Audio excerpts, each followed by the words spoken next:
Hello everyone, आज again शुरू करेंगे हम बेसिक सेकंड ईयर मैथमेटिक्स और हम कर रहे हैं पेपर आपका 2 यानी पेपर सेकंड कर रहे हैं रियल एनालिसिस। उसमें हमने स्टार्ट किया था चैप्टर सीक्वेंस आपका चल रहा है। पिछले वीडियो यानी प्रीवियस वीडियो में हमने बात किया था कन्वर्जेंट सीक्वेंस के बारे में, है ना। आपने डेफिनेशन देखा कन्वर्जेंट सीक्वेंस होता क्या है और उसके आपने एग्जाम्पल देखे, ठीक है। कुछ हमने क्वेश्चन भी करवाए थे आपके।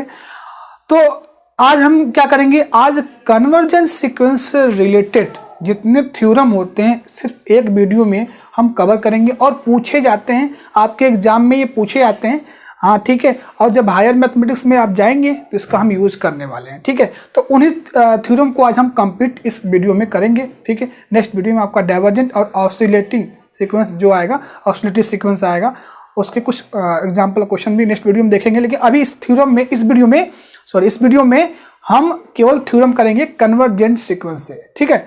तो इससे पहले अभी तक आपने चैनल को सब्सक्राइब नहीं किया है तो सब्सक्राइब करें, वीडियो को लाइक करें, शेयर करें। हमने आपके लिए एक नया चैनल क्रिएट किया है AS teach fan club, description में आपको लिंक मिलेगा, ठीक है। तो जाइए सब्सक्राइब करिए, वहाँ पर आपके क्वेश्चन का आंसर दिए जाते हैं, ठीक है। कमेंट्स के आपके रिप्लाई दिए जाते हैं, ठीक है। तो चलिए शुरू करते हैं, देखते हैं आज का जो पहला थ्योरम है वो क्या क्या आ गया है और बहुत बार पूछा गया है। आप खुद देख लो कि 10, 13, 14, 17, 18 हाँ ये पूछा गया। इससे हो सकता है इससे रिलेटेड क्वेश्चन आपसे पूछ दिया जाए, ठीक है। इससे रिलेटेड आपसे क्वेश्चन पूछा जा सकता है। तो every convergent sequence is bounded but converse is not necessary true. जितने कन्वर्जेंट सीक्वेंस होते हैं वो बाउंडेड होते हैं, बट बाउंडेड सीक्वेंस जो होता है वो कन्वर्जेंट नहीं होता है ना। मतलब नेसेसरी नहीं है कि जो बाउंडेड सीक्वेंस है वो कन्वर्जेंट हो जाए, लेकिन जितने कन्वर्जेंट सीक्वेंस होते हैं ना वो बाउंडेड होते हैं। तो ये इस थ्योरम में प्रूफ करने वाले हैं। तो कन्वर्जेंट सीक्वेंस का मतलब आप समझ सकते हैं कि उस सीक्वेंस an के पास लिमिट पॉइंट हो, लिमिट हो, ठीक है, लिमिट हो और यूनिक हो, ठीक है। तो ये रहा पहला पॉइंट है कि कन्वर्जेंट की डिफिनेशन क्या होती है। अगर कोई नंबर L पे कन्वर्ज करता है तो आपको कोई भी एक एप्सिलॉन पॉजिटिव मिले जिसके लिए एक नेचुरल नंबर मिल जाए, ठीक है। यहाँ से an minus L less than epsilon हो जाए for every n greater than equal to m। तो हम कहते हैं ये an ना L पे कन्वर्ज कर रहा है और सीक्वेंस n क्या है, कन्वर्जेंट है। अब रही बात बाउंडेड के, दो चीज में आया हुआ है, बाउंडेड, कन्वर्जेंट और बाउंडेड। तो कन्वर्जेंट अगर हमने बात किया था, बाउंडेड के बारे में हम पहले बात कर चुके हैं कि बाउंडेड सीक्वेंस किसे कहते हैं। कोई सीक्वेंस है n है, उसके पास अपर और लोअर बाउंड दोनों है, यानी बाउंडेड बिलो है और बाउंडेड एबव है, तो सीक्वेंस हम कहते हैं क्या, वो बाउंडेड सीक्वेंस है। उसके पास क्या है, कोई सीक्वेंस n हमारे पास है और उससे क्या है, उसके पास अपर बाउंड भी है और लोअर बाउंड भी है, तो हम कह देते हैं वो सीक्वेंस क्या है, बाउंडेड है। एक और तरीका हमने बताया था आपको, mod an less than equal to capital M for every n belongs to natural number, ठीक है।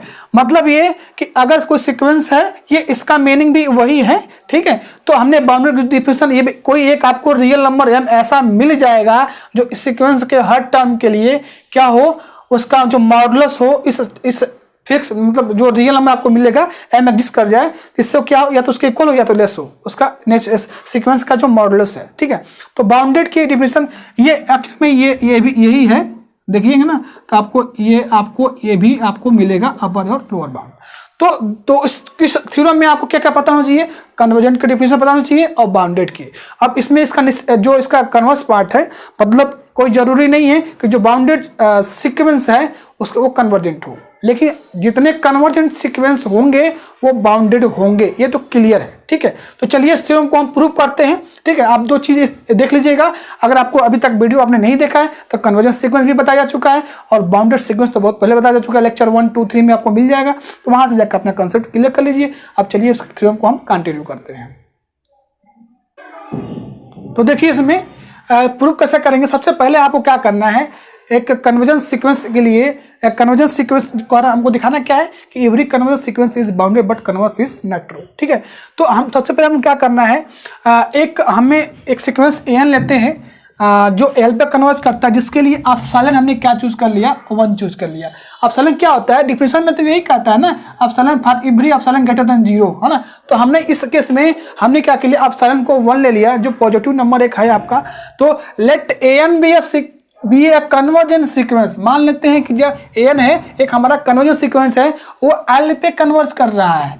और एप्सिलॉन क्या लिया हमने, एप्सिलॉन एक पॉजिटिव नंबर हमने 1 लिया जो ग्रेटर देन 0 है। देयर एग्जिस्ट एक ऐसा आपको यम मिलेगा नेचुरल नंबर से such that mod n minus l less than epsilon for every n greater than equal to M.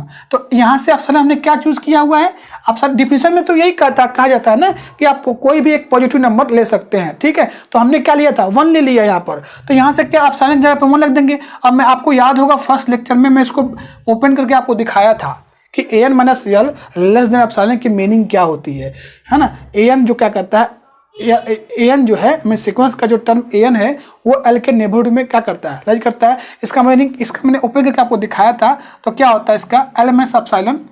अब तो यहाँ फंक्शन जब क्या है 1 है, तो एल माइनस 1 लेस एन, और यहाँ से लेस हो जाएगा एल प्लस 1। मतलब एल के नेबरहुड में एन का सीक्वेंस क्या करेगा, लाइज करेगा।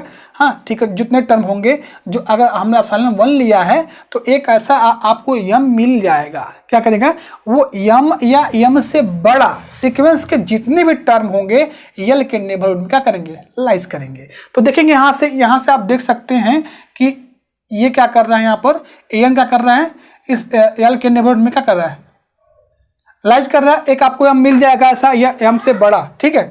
तो हमने क्या किया, लेट मान लेते हैं मैक्सिमम जो सीक्वेंस के जो टर्म है, इस सीक्वेंस के जो टर्म है एन के a1 a2 a3 n minus 1 हाँ l प्लस 1, तो इसमें जो मैक्सिमम सबसे बड़ा होगा वो क्या होगा, l प्लस 1 ही होगा। क्या होगा, l प्लस 1 ही होगा। तो उसको हमने मान लिया था, यहाँ पर क्या होगा मैक्सिमम क्या हो जाएगा, इसमें से m मान लिया। उस नोटेशन को हमने क्या मान लिया कि जो मैक्सिमम होंगे a1 a2 a3 n-1 और l प्लस 1, ये सीक्वेंस से देखो ना, यहाँ पर 1 रखे, 2 रखे, 3 रखे, 4 रखे, 5 रखे, है ना। ऐसे आप रखते जाएंगे तो ये क्या होगा, इसमें मैक्सिमम क्या मिलेगा आपको, क्या मिलेगा आपको, इससे सारे क्या होंगे, लेस होंगे। जो भी सीक्वेंस के टर्म होंगे l प्लस 1 से लेस होंगे। तो हमने मान लिया capital M equal to maximum this, ठीक है। उसके बाद हमने small m equal to minimum. अब मिनिमम मतलब क्या होगा, इससे less a1 a2 a3 n plus 1 and l minus 1, ठीक है। तो यहां से क्या हो जाएगा, मिनिमम ये हो जाएगा। तो इससे हमको ये मिलता है कि जो सीक्वेंस है an वो क्या हो रहा है, बाउंडेड हो रहा है। क्या है, बाउंडेड, क्योंकि उसका अपर बाउंड क्या है, m मिल रहा है, और लोअर बाउंड क्या मिल रहा है, स्मॉल m मिल रहा है। तो इससे हम कह सकते हैं कि every Kanchi sequence is bounded, every Kanchi sequence is bounded. हमने एवरी कन्वर्जेंस, इससे हम कह सकते हैं every convergence sequence is bounded. तो यहाँ से हमने कन्वर्जेंस एक सीक्वेंस लेके चला था और हमने बाउंडेड दिखा दिया, उसके पास लोअर और अपर बाउंड दोनों है। यहाँ तक ठीक है।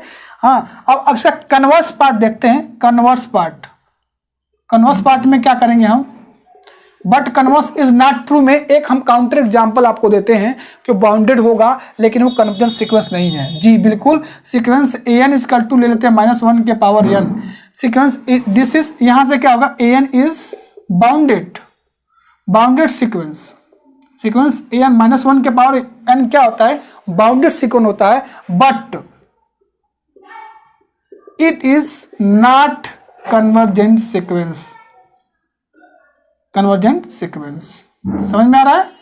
तो ये काउंटर एग्जाम्पल आप राइट कर लीजिएगा, ठीक है। इसका कन्वर्स पार्ट के लिए ये है कि कोई सीक्वेंस अगर बाउंडेड है तो कोई जरूरी नहीं है वो कन्वर्जेंट है, ठीक है। तो इसका काउंटर एग्जाम्पल -1 के पावर n, ये बाउंडेड सीक्वेंस है, इसका अपर और लोअर बाउंड दोनों मिल रहा है। अपर बाउंड 1 है, लोअर बाउंड क्या है, -1 है। तो बाउंडेड सीक्वेंस तो है, लेकिन इसको हम ऑलरेडी इसको दिखाया भी है कि कन्वर्जेंट नहीं है, ठीक है। तो आप प्रूफ जाके देख सकते हैं, ठीक है। तो यहाँ से क्या होगा, ये कन्वर्जेंट सीक्वेंस नहीं है। तो ये पूछा भी गया कई बहुत बार ये थ्योरम कि every convergent sequence is bounded but converse is not true. तो हमने एक सीक्वेंस लेके चला जिसको हमने बाउंडेड दिखा दिया, अपर लोअर बाउंड मिल गया, और कन्वर्स पार्ट के लिए आपने काउंटर एग्जांपल देख लिया। चलिए हम नेक्स्ट थ्योरम देखते हैं कि नेक्स्ट थ्योरम में क्या पूछा जा रहा है। तो आइए देखते हैं नेक्स्ट थ्योरम। तो आइए नेक्स्ट थ्योरम देखते हैं। काफी इंपॉर्टेंट थ्योरम पूछा गया कई बार आपके एग्जाम में एक क्वेश्चन। ये थ्योरम जो है कह रहा है every convergent sequence is a Kanchi sequence. समझ में आ रहा है, every convergent sequence is Cauchy sequence. जितने कन्वर्जेंट सीक्वेंस होते हैं हमने बाउंडेड पढ़ लिया, अब हम पढ़ रहे हैं कि जितने कन्वर्जेंट सीक्वेंस होते हैं वो सब कांची सीक्वेंस होते हैं। अब कांची सीक्वेंस क्या होता है ये बहुत अच्छे से आपको बताया गया लेक्चर 3, 4 जो भी हो उसमें जाके आप एक बार वीडियो देख लीजिए, डिफिनीशन भी देख लीजिएगा कि कांची सीक्वेंस का डिफिनीशन क्या होता है। ठीक है, तो चलिए हम इसको हम प्रूव करते हैं। सबसे पहले हम क्या करेंगे, एक सीक्वेंस ऐसा लेंगे जो कन्वर्जेंट हो और उसको हम क्या प्रूव कर दें, कांची सीक्वेंस प्रूव कर दें। ठीक है, उसके लिए हमने क्या किया, एक सीक्वेंस लिया an, let an be a convergent sequence. हमने ले लिया एक सीक्वेंस लिया an जो क्या कर रहा है, कन्वर्जेंट सीक्वेंस है। अगर वो कन्वर्जेंट सीक्वेंस है तो उसके पास लिमिट होगा। ठीक है, उसके पास क्या होगा, लिमिट होगा। यानी आपको एक कोई भी आपको एप्सिलॉन आपको चूज कर लो पॉजिटिव नंबर, उसके लिए एक ऐसा आपको नेचुरल नंबर से एक ऐसा मिल जाए जो an mod an minus l less than epsilon हो जाए और n क्या हो, greater than equal to m हो। यही तो डिफिनीशन था अगर an l पे कन्वर्ज करता है तो। ठीक है, तो देखिए यहाँ पर an भी एक Cauchy an let a sequence an भी converge sequence, then we show that an is Cauchy sequence, right.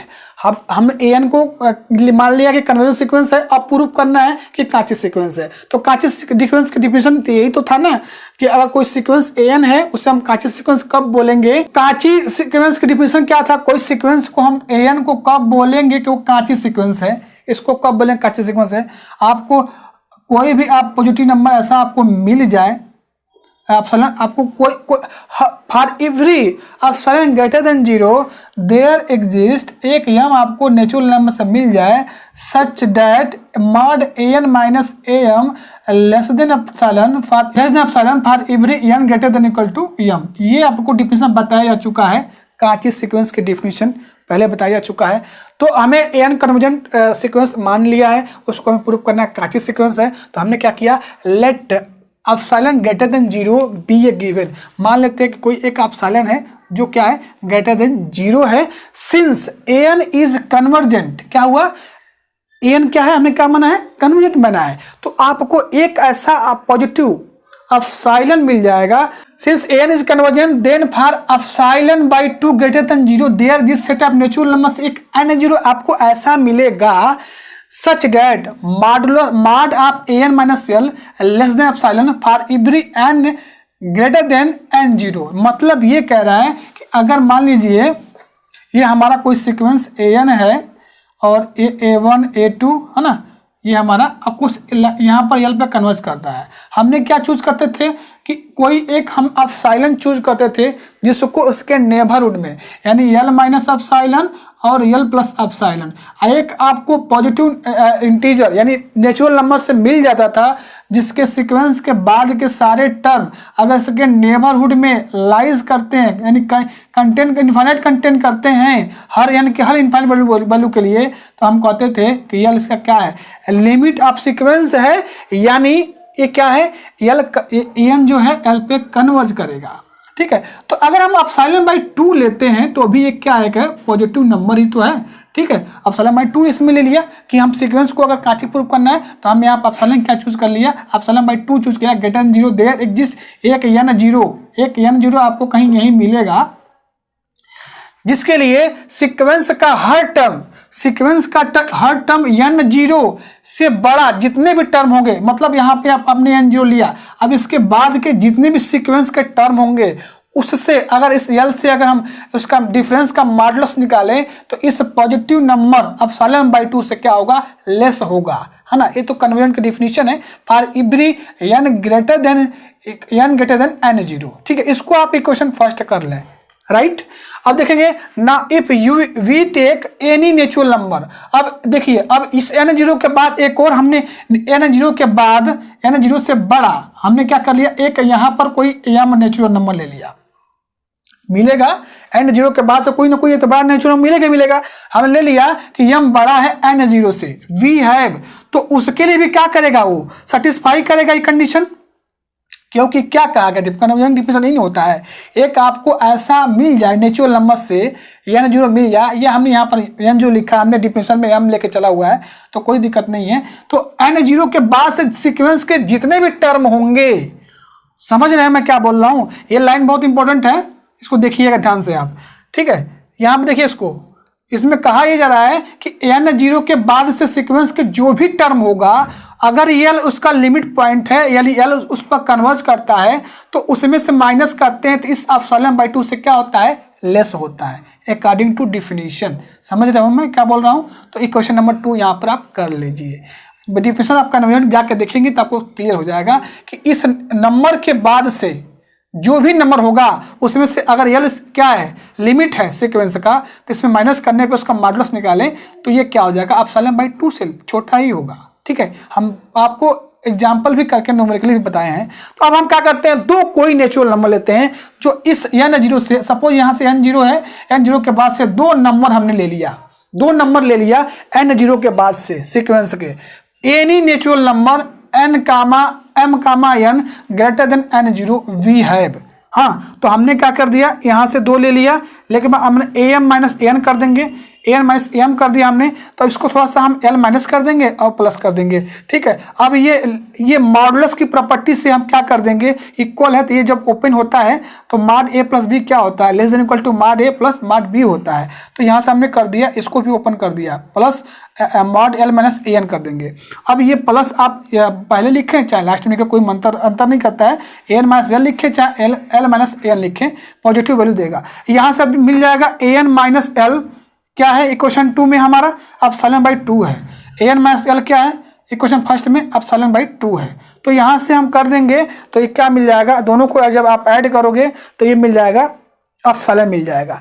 इससे हमने से प्रूव कर दिया, हमने an को कन्वर्जेंट लेके चला, आपको यहाँ से दो नंबर आपको फॉर एवरी दो नंबर n और m मिल गए n0 से बड़ा, जिसके लिए सीक्वेंस के am माइनस an का मॉडुलस निकालते हैं वो लेस देन एप्सिलॉन आता है। और यही तो हमारा डिफिनीशन है कांची सीक्वेंस की। हमने एप्सिलॉन को क्या लेके चला, हमने an को कन्वर्जेंट लेके चला और दिखा दिया कि मॉड में am minus n less than epsilon है फॉर एवरी n और m greater than n0, where n0 is there, एक नंबर आपको मिल जाए सीक्वेंस का n0 जो सेट ऑफ मेजर्स बिलोंग करता है। और हमने एप्सिलॉन यहाँ पर क्या चूज किया था, हमने यहाँ पर एप्सिलॉन बाई 2 चूज किया था। ठीक है, तो इस तरह से every convergent sequence is Cauchy sequence. ये थ्योरम पूछा भी गया है कई बार, आप एक बार देख लेना इसको। ठीक है, पढ़ लीजिए, आप नोट डाउन कर लीजिए। चलिए इसका हम अगला थ्योरम देखते हैं जो काफी इंपॉर्टेंट है। ठीक है, तो आइए देखते हैं नेक्स्ट थ्योरम। तो नेक्स्ट थ्योरम देखते हैं, वो भी थ्योरम कहीं पूछा गया है 11, देखिए DDU GKP में 2019 में आया हुआ है, सिद्धार्थ यूनिवर्सिटी में भी 2019 में थ्योरम आया हुआ है। ठीक है, तो इसको देख लीजिएगा आप। थ्योरम में क्या कहा जा रहा है कि अगर कोई सीक्वेंस कन्वर्जेंट है, बहुत इंपॉर्टेंट थ्योरम है, कोई भी सीक्वेंस कन्वर्जेंट है तो उसके पास यूनिक लिमिट होगा।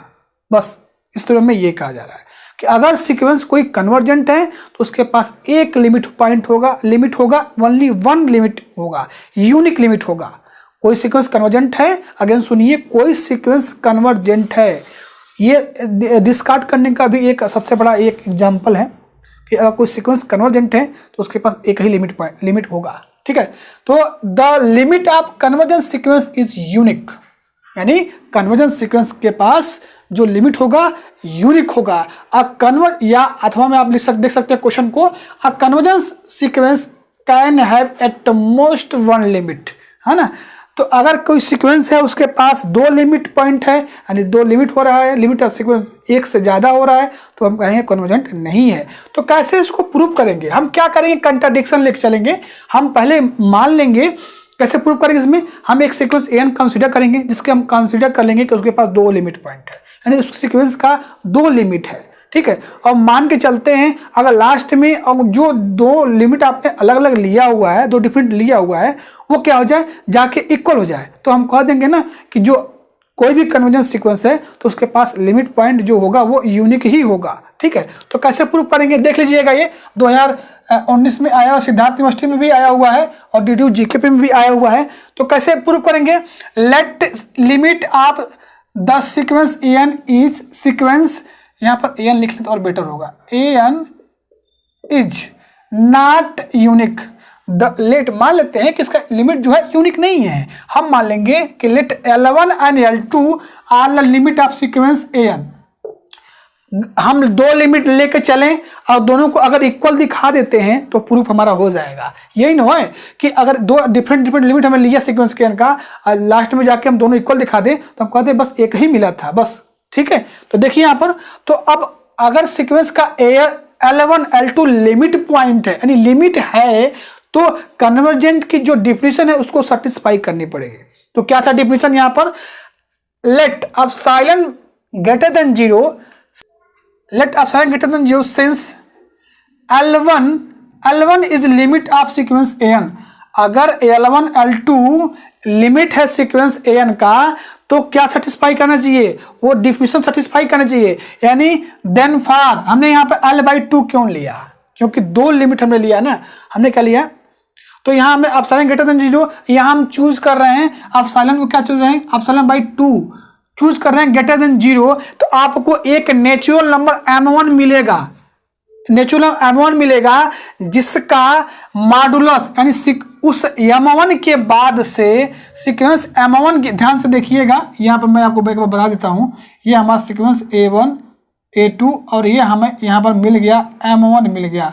अगर ये क्या है L इसका क्या है लिमिट है, तो इस m के बाद से सीक्वेंस के एक ऐसा M1 आपको मिल गया सीक्वेंस में, जो M के बाद से सीक्वेंस के जो भी टर्म होंगे इस L1 लिमिट के डिफरेंस के इस एप्सिलॉन/2 से क्या होंगे, लेस होंगे। ये तो डिफिनेशन है अगर सीक्वेंस an L1 पे कन्वर्स करता है तो। ठीक है, और M1 जो है या तो n के इक्वल होगा या उससे बड़ा होगा। ठीक है, तो ये पहले जो हमारा जो लिमिट है L1 के लिए कन्वर्जेंट की डिफिनेशन यहाँ पर हमने लाइट कर दी। सेम वही काम हमको क्या करना है, L2 के लिए करना है। L2 अगर लिमिट है सीक्वेंस an का तो उसके लिए भी एक एप्सिलॉन/2 ग्रेटर देन 0 मिलेगा, जिसका यहाँ पर m2 सपोज लो यहाँ मिलता है। हाँ, अगर लिमिट उसका क्या है, अगर मान लीजिए लिमिट उसका L1 यहाँ है, L2 यहाँ है, m1 मिल गया यहाँ पे और m2 मिल गया यहाँ पे। ठीक है, तो यहां से कह रहा है कि देयर एग्जिस्ट एक m2 मिलेगा सेट ऑफ नेचुरल नंबर से, बस डिफिनीशन है क्या बोलते हैं आप कन्वर्जेंट की, तो m2 मिलेगा सेट ऑफ नेचुरल नंबर से such that mod an minus L2 less than epsilon होगा। और जहां m2 जो है या तो m2 के, अब देखिए अगर लिमिट बनता है उसका, लिमिट अगर L2 बनता है तो यहां से क्या होगा, L2 माइनस एप्सिलॉन होता है, एप्सिलॉन/2 होगा, L2 माइनस प्लस एप्सिलॉन/2 होगा। तो एक m2 आपको यहाँ मिलेगा जिसके बाद के सीक्वेंस के सारे टर्म उस L2 लिमिट से अगर हम डिफरेंस का मॉडुलस निकालते हैं तो जो हमने एप्सिलॉन/2 पॉजिटिव नंबर चूज किया हुआ है उससे छोटा आएगा। या दूसरे शब्दों में कहें तो जितने सीक्वेंस मिलेंगे इस m2 के बाद से वो क्या होंगे, वो इनफाइनाइट सीक्वेंस टर्म इस L2 के नेबरहुड में कंटेन करेंगे। तो यहां से m2 क्या हो जाएगा, n ग्रेटर देन m2 हो जाएगा, इक्वल टू इक्वेशन नंबर 2। अब बताइए हमें क्या करना, यहाँ m1 जो m1 से ग्रेटर देन जो सीक्वेंस आएंगे वो तो इस कंडीशन को सेटिस्फाई करेंगे, लेकिन आपको एक ऐसा नेचुरल नंबर एग्जिस्ट करवाना है कि जो दोनों कंडीशन को सेटिस्फाई करे। समझ रहे हैं, अगर m2 की बात करेंगे तो m2 के बाद से जो सीक्वेंस आएगा वो दोनों कंडीशन सेटिस्फाई करेगा। यानी m2 के बाद के जो भी सीक्वेंस के टर्म मिलेंगे ये दोनों को क्या करेगा, सेटिस्फाई करेगा। लेकिन m1 क्या करेगा, m1 के बाद से क्या हो जाएगा, लेस हो जाएगा ना नंबर। अगर m1 मान लीजिए ये हमारा हमने लिया था m1 और यहाँ हमने m2 लिया, तो m1 के सीक्वेंस के बाद के जो टर्म होंगे वो यहाँ से ये जो टर्म है ये क्या करेंगे, ये लाइज नहीं करेंगे ना, ये क्या करेंगे m2 के बाद जो सीक्वेंस का जो टर्म है वो यहाँ पे क्या करेंगे, कंडीशन सेटिस्फाई नहीं करेंगे। तो हमें एक ऐसा चूज करना है m1 और m2 कि जो दोनों कंडीशन को सेटिस्फाई करे। क्या करे, दोनों कंडीशन को। तो अगर हम इन दोनों से बड़ा नंबर कोई चूज कर लें तो उसके बाद के जो भी नेचुरल नंबर सीक्वेंस के टर्म होंगे वो इस कंडीशन लिमिट L1 के लिए और लिमिट L2 के लिए दोनों को सेटिस्फाई करेगा। तो हमने यहाँ पर क्या चूज कर लिया, V if capital M equal to maximum of M1 M2 choose कर लिया। तो वो एक नंबर ऐसा यहाँ पर M मिल जाएगा, यहाँ पर आपको मिल जाएगा जिस सीक्वेंस के जिसके बाद के जो भी नेचुरल नंबर मिलेंगे वो दोनों कंडीशन को क्या करेंगे, सेटिस्फाई करेंगे। तो इसीलिए हमने यहाँ पर m को चूज किया, maximum of m1 m2 will be satisfy condition 1 and 2, दोनों कंडीशन सेटिस्फाई करेगा। सीक्वेंस का कोई भी टर्म मिलेगा इससे लिमिट के जब आप उसका सब्ट्रैक्ट करोगे तो ε/2 से क्या होगा, लेस होगा। अब हमने क्या किया यहाँ पर, नाउ L1 - L2 हमने यहाँ पर कर रहे हैं तो थोड़ा सा एडजस्ट कर रहे हैं, an को हमने ऐड किया, सब्ट्रैक्ट किया। यहाँ पर आप समझ सकते हैं कि मॉडुलस की प्रॉपर्टी लगा लीजिए आप, लगाने के बाद कुछ इस तरह सीक्वेंस आ जाएगा। अब यहाँ पर यूजिंग 1 और 2 देख लीजिए, an - L1 क्या है, लेस देन एप्सिलॉन है, और an - L2 क्या है, लेस देन एप्सिलॉन है। तो जब इसको आप ऐड करोगे तो ये लेस देन एप्सिलॉन हो गया। इसका मतलब क्या होगा, अब देखिए, अब यहाँ पर जो L1 - L2 है, modulus L1 - L2 less than epsilon है। अब एप्सिलॉन आप कुछ भी चूज करोगे 0 से बड़ा ही आएगा, समझ में आ रहा है। मतलब एप्सिलॉन को हम कहते ही हैं एप्सिलॉन ग्रेटर देन 0, मतलब कितना भी छोटा नंबर ले लें तो एक क्या होगा, इससे क्या होगा, ये आपको क्या मिलेगा, छोटा, इसके कुछ भी आप यहाँ पर चूज कर लो, ये पॉजिटिव नंबर आपको एप्सिलॉन का, since epsilon is arbitrary positive real number, epsilon greater than 0, तो अगर इसको इससे छोटा होना है, मॉडुलस L1 - L2 एप्सिलॉन से छोटा होना है तो इसको 0 होना पड़ेगा। तो आना पड़ेगा 0, क्योंकि 0 से बड़ा एप्सिलॉन हमेशा होता है। हम चूज करते हैं ना, epsilon arbitrary positive real number है, तो आपको इससे अगर ये छोटा है, अगर इससे लेस होना है तो इस मॉडुलस L1 - L2 को क्या होना पड़ेगा, 0 होना पड़ेगा। तो हमने 0 किया तो यहाँ से L1 = L2 आ गया। यानी जो सीक्वेंस का हमने 2 लिमिट लिया था, L1 L2 लिया था, सीक्वेंस an का 2 लिमिट, वो हमने अलग अलग लिया था, अब यहाँ पर क्या आ गए, इक्वल आ गए। इसका मतलब क्या है, hence limit of sequence an is unique, यानी कोई भी सीक्वेंस है उसके पास केवल एक ही लिमिट होगा अगर वो कन्वर्जेंट है। तो समझ में आ रहा है, तो कोई भी सीक्वेंस है तो उसके पास अधिक से अधिक एट मोस्ट 1 लिमिट मिलेगा, है ना। तो ये कई बार थ्योरम पूछा गया है, चाहे आप जिस यूनिवर्सिटी से बिलोंग करते हो, कोई मैटर नहीं करता है, ठीक है। तो आज के लिए बस इतना रखते हैं। आज हमने कन्वर्जेंट सीक्वेंस से रिलेटेड जो कुछ थ्योरम था वो हमने क्लियर किया। अब नेक्स्ट वीडियो में हम डाइवर्जेंट सीक्वेंस और ऑसिलेटरी सीक्वेंस के बारे में, ऑसिलेटरी सीक्वेंस के बारे में डिस्कस करेंगे, एग्जांपल्स करेंगे, थ्योरम करेंगे, जो भी आएगा वो हम कंप्लीट करेंगे, ठीक है। तो चलिए मिलते हैं नेक्स्ट वीडियो में, तब तक थैंक यू, बाय बाय।